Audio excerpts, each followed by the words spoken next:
आवारगी में बन गया दीवाना, तूने क्यों सादगी को नहीं जाना। चाहत यही थी इस कदर प्यार दूं, कदमों में तेरे मैं ये जहां वार दूं। आरोही तुम इतनी जल्दी? आरोही वो जीजू के पाँव दुख रहे थे तो बस मैं मसाज। बस दीपाली, एक शब्द भी नहीं।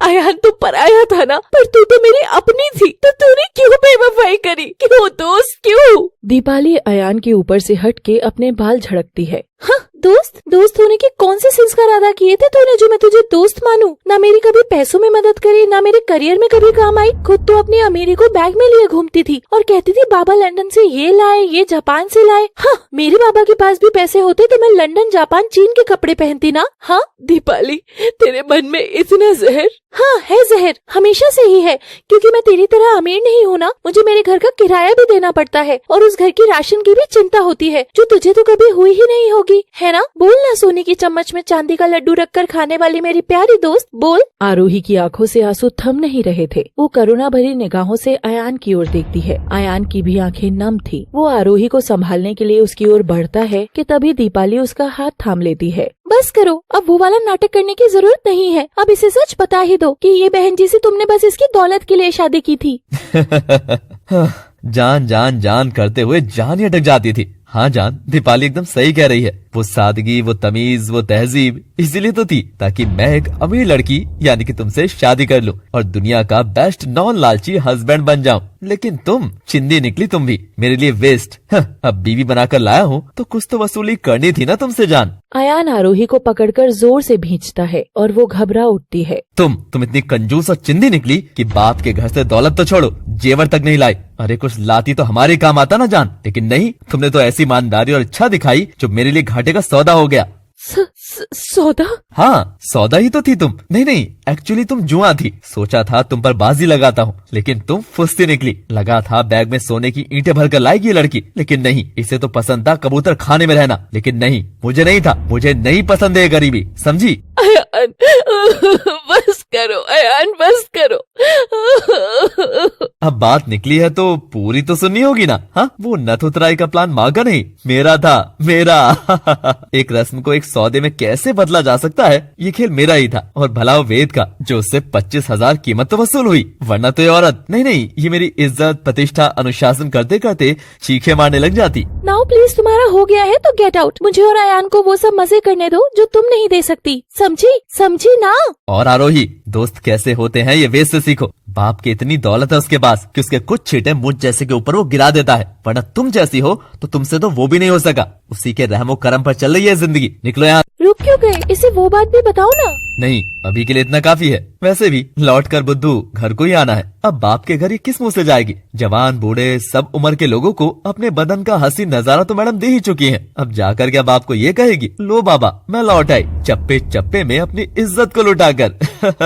तरस आ रहा है मुझे तुम पर आरोही, पर यू नो व्हाट, तुम तरस के भी लायक नहीं हो, किसी चीज के नहीं हो लायक। जाओ यहाँ से। आरोही चमक जाती है। तभी अयान जमीन पर पड़ी दोनों की फ्रेम को जोर से लात मारता है और आरोही की धड़कनें बढ़ जाती हैं। लग रहा था मानो उसने आरोही के दिल को लात मार दी है। आरोही के पाँव का दम सब सूख चुका था। वो बेजान सी होकर वार्ड से बाहर आती है कि तभी आरोही के सामने पुलिस दौड़ी दौड़ी आती है। आप हैं आरोही शर्मा? आरोही कोई जवाब नहीं देती। ओ मैडम, तुम हो क्या आरोही शर्मा? ले, या तो बोले ही नहीं। ओ मैडम, किसने फोन करके बुलाया हमें? आरोही होश में आती है और देखती है कुछ पुलिस वाले उससे अयान के बारे में पूछ रहे थे।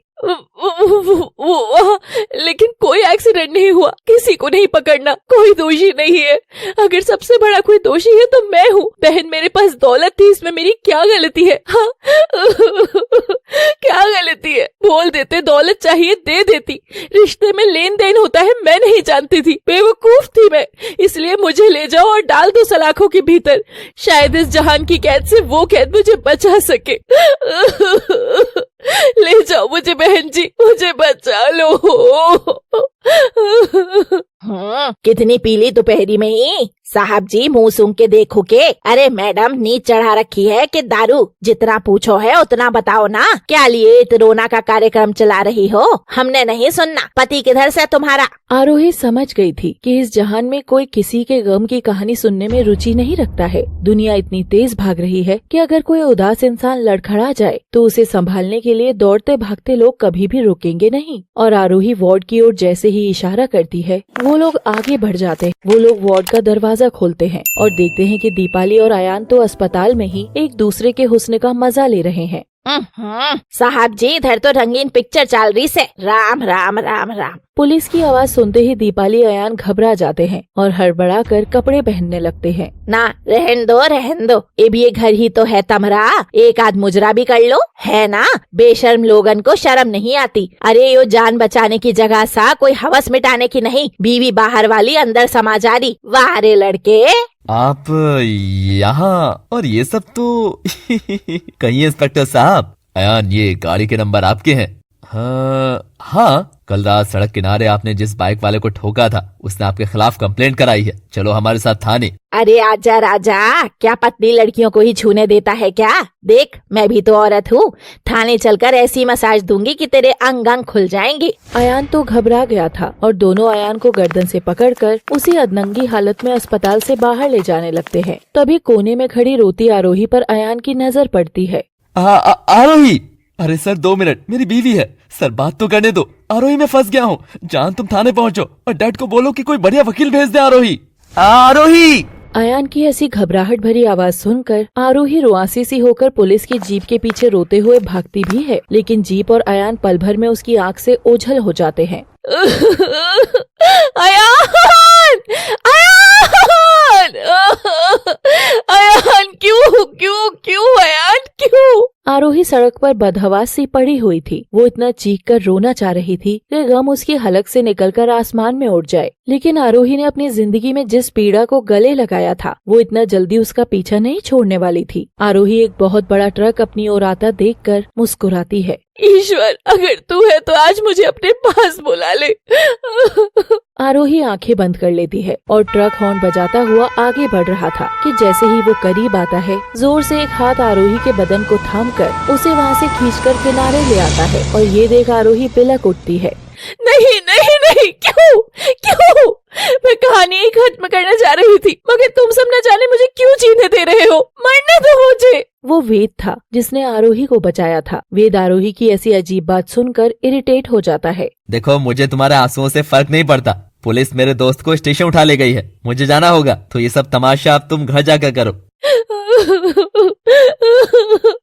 जितना रोना है उतना रो, पर ये गाड़ी के नीचे आना जैसी बेवकूफी वाली हरकत मत करो, क्योंकि तुम तो मर जाओगी ना। लेकिन तुम्हारी वजह से वो ट्रक ड्राइवर जो केस में फंसेगा उसका क्या, उसके परिवार का क्या? हाँ, क्या प्रॉब्लम क्या होती है तुम जैसी इडियट लड़कियों की? मरना है लेकिन 2-4 को मार कर मरना है। मैं बताता हूँ आसान तरीका। घर जाओ, एक गिलास पानी में जहर घोलकर आराम से पी जाओ और साथ में एक नोट भी छोड़ना ताकि आसानी हो समझने में कि मरी क्यों। लेकिन ये पब्लिक प्लेस पर तमाशा करके लोगों को टॉर्चर मत करो। वैसे भी मुझे भी जाना है। वेद पलटकर जाने लगता है कि तभी आरोही कहती है, कितने पत्थर हो तुम सब के सब पत्थर। तुम जानते हो तुम्हारे दोस्त ने क्या किया है? ओह, तुम तो जानते ही होगे ना, तुम तो उसके पार्टनर इन क्राइम रहते हो ना। सब खत्म हो गया वेद, सब खत्म हो गया, मैं खत्म हो गई। आरोही फबक फबक कर रोते हुए वेद की पीठ से अपना चेहरा सटाकर खूब रोती है। बाप की दौलत दुश्मन ही रही ना वेद मेरी। पहले कोई नॉर्मल लड़का बात नहीं करता था, फिर नॉर्मल लाइफ जीना किसे कहते हैं मैं चाहकर भी नहीं जी सकी। और जब लगा कि अब ये चकाचौंध भरी दुनिया छोड़कर अयान के साथ आगे बढ़ूंगी तो देखो मेरा ससुराल ही रेड लाइट एरिया बना दिया। चकाचौंध ही चकाचौंध। आरोही ने वेद को कसकर थामा हुआ था और वेद एकदम पत्थर हो चला। उसने आरोही को अपने शरीर से अलग किया और बिना उसे देखे आगे बढ़ने लगा। आरोही वहीं की वहीं रह गई, रोती बिलखती, अपना जीवन कोसती हुई। वेद भी उसकी आंखों से दूर हो रहा था, अंधेरा हो चला था। तभी एक और बड़ी गाड़ी उसे नजर आती है और आरोही के कदम सड़क पर बढ़ जाते हैं। वेद पलट कर देखता है। आरोही, अब देखिए क्या आरोही इस गम से इस तरह से विदा लेगी और अयान को एहसास भी है कि उसने क्या खोया है। क्या वेद अयान को आरोही से मिलाएगा? जानने के लिए देखते रहिए रुख जिंदगी ने मोड़ लिया कैसा, एक उदास प्रेम कहानी, केवल हमारे प्यार भरे चैनल लव सिटी पर। दोस्तों, मिलियन अभी ज्यादा दूर नहीं है, थोड़ा हम जोर लगाते हैं, थोड़ा आप लगाइए। और किसी भी किरदार का फैशन अपने घर लाना है विद माई स्पेशल मैसेज, तो फिर जाओ लिंक पर जाओ और फैशन स्टोर पर भी लव ही लव बरसाओ। So keep watching. Please do like, share, subscribe and comment must please.